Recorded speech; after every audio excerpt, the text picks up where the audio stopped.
csaba, de nem madár. Erdő szélén sátra áll, kemény, mint a nyílvessző. Tudod-e már, hogy ki lesz ő? Könnyű lépten, zajtalan, mert mokaszínnyal rajta van. Arcán festék félelmetes, tudod-e már, hogy ki lehet ez?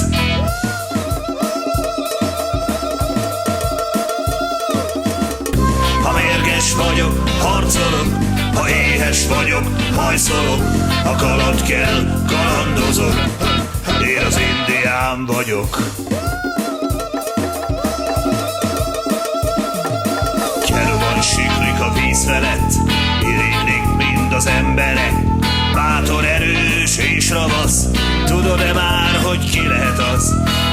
Ha mérges vagyok, harcolok, ha éhes vagyok, hajszolok. Ha kaland kell, kalandozok, én az indián vagyok. Ha mérges vagyok, harcolok, ha éhes vagyok, hajszolok.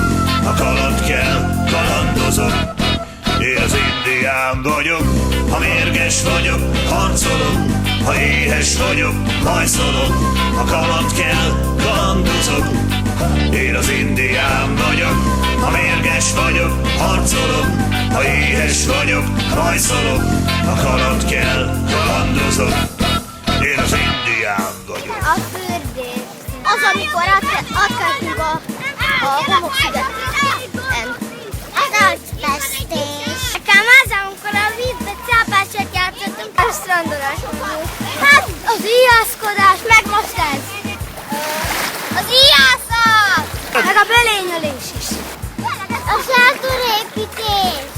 Amikor kenusz. Nekem minden tetszett.